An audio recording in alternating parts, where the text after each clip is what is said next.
안녕하세요. 다니엘 선생입니다. 최근 캠핑족들이 늘어나면서 각종 아웃도어 상품의 판매가 늘어나고 있습니다. 산나물과 물고기로 식사를 준비하고 불을 피워 몸을 덮이고 힘들여 펼친 텐트 속에서 잠을 청합니다. 사람들은 캠핑을 통해 자연과 하나 되면서 환경의 소중함을 피부로 느끼고 다른 생물들과 어울려 살아가고 있음을 배우죠. 생태학은 생물과 생물, 생물과 환경 사이의 관계를 연구하는 학문입니다. 또한 생태학은 문명 생활로 잃어버린 자연에 대한 감수성을 회복할 수 있게 도와주죠. 여러분, 이야기를 들어보니 어떤가요? 평화롭고 행복한 느낌이 드나요? 앞으로 우리는 생명과학 일의 마지막 단원인 생태계와 상호작용에 대해 알아볼 것입니다. 생태계를 구성하는 생물적 요소와 비생물적 요소들 사이에서 일어나는 다양한 상호작용과 물질의 순환과 에너지의 흐름 등을 이해함으로써 우리 주변의 생태계에서 일어나는 다양한 현상에 대해 알게 될 것입니다. 이를 위해 생물과 환경의 상호작용, 개체군과 군집의 특성, 물질의 순환과 에너지 흐름, 생태계의 보전 방안 등을 공부할 것입니다. 오늘 학습을 통해 여러분은 생태계의 구성 요소를 설명할 수 있을 것입니다. 이야기 하나 해볼까요? 1920년대 미국 목장주들에게 회색 늑대는 인간과 가축을 위협하는 증오의 대상이었습니다. 사람들의 무차별 사냥으로 회색 늑대가 사라지고 70년이 흐른 후에 사람들은 어린 나무와 들쥐, 맹금류, 비버 그리고 많은 수중 생물 역시 사라진 것을 발견했습니다.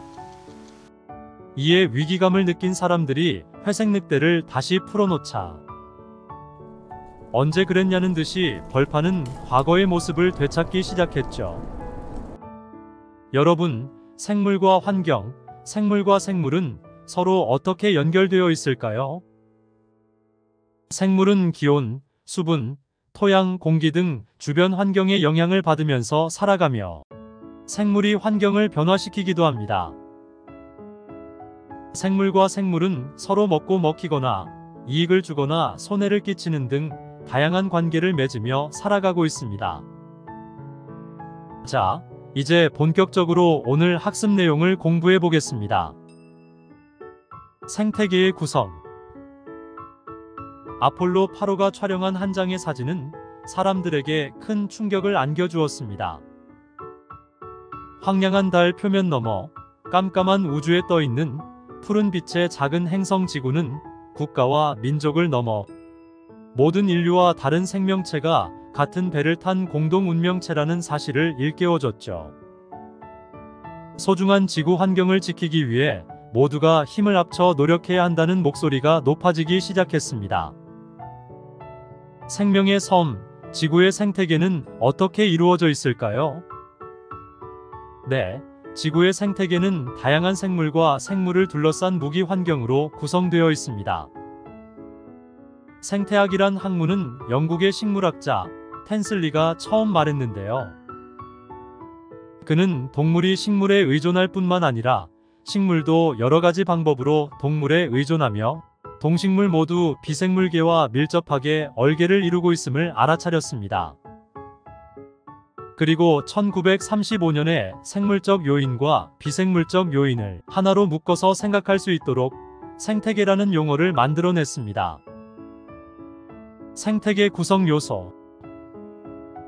생물들은 직접 몸을 부딪히거나 먹고 먹히지 않더라도 물, 공기, 햇빛 등과 같은 자원을 함께 사용하기 때문에 어떤 생물에게 일어난 일은 다른 생물에게도 영향을 주게 되는데요.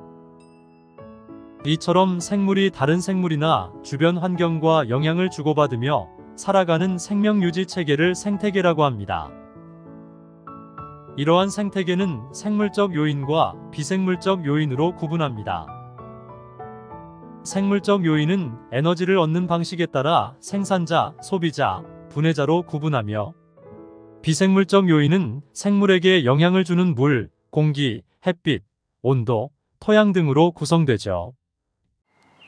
빛이 잘 들고 토양의 양분이 풍부하여 식물이 잘 자라는 것처럼 물, 공기, 햇빛, 온도, 토양과 같은 비생물적 요인이 생물의 생활에 영향을 주는 것을 작용이라고 합니다.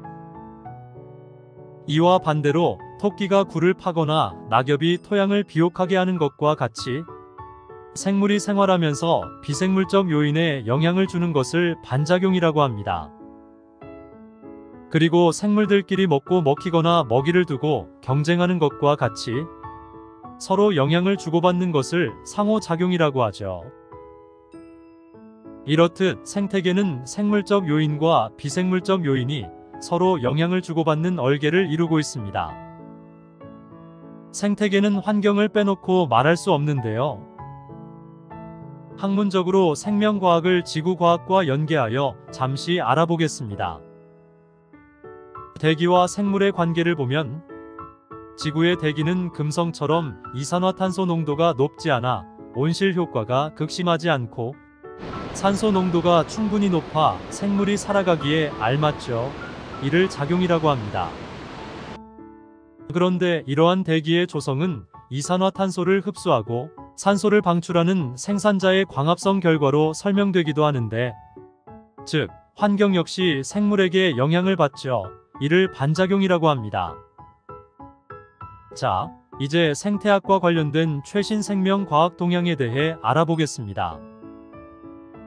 궁금한 최신 생명과학 동향, 생태계를 연구하는 인공위성, 정보통신, 영상 관측 등 첨단 과학기술의 집약체인 인공위성을 이용하면 지표나 해양의 상태를 알아낼 수 있습니다. 또 전파 발신 장치를 부착한 생물의 정확한 위치와 이동 경로를 추적할 수 있죠. 예를 들면 시간차를 두고 아마존강 유역을 촬영하여 열대우림의 파괴 속도와 규모를 파악할 수 있고, 멸종 위기종인 바다거북의 이동 경로를 파악하여 보호 대책 수립에 이용할 수도 있습니다. 오늘날 인공위성은 생물과 환경의 관계를 연구하는 생태학에서 빼놓을 수 없는 필수 도구가 되어가고 있죠. 그럼 여러분의 진로와 관련된 내용을 소개하고 마무리하겠습니다. 첨단 과학기술을 이용하는 생태학 연구 분야에 관심이 있다면 경관 생태학자, 보전 생태학자, 위성 생태학자 등이 있습니다. 경관 생태학자는 컴퓨터를 사용한 시뮬레이션이나 인공위성 영상 자료를 많이 활용하며 토지 이용, 생태계 관리, 환경 보전 등의 다양한 분야를 연구합니다. 보전 생태학자는 생물 다양성을 유지하기 위해 서식지를 보존하고 멸종 위기종을 복원하는 등 실제 방안을 개발하고 연구하죠. 위성 생태학자도 있는데요. 고해상도의 인공위성 영상 자료를 생태학적인 방법으로 연구함으로써 생태계를 분석하고 환경 문제를 해결하는 일을 합니다. 다음 시간에는 생태계의 구성 단계에 대해 알아보도록 하겠습니다. 수고하셨습니다.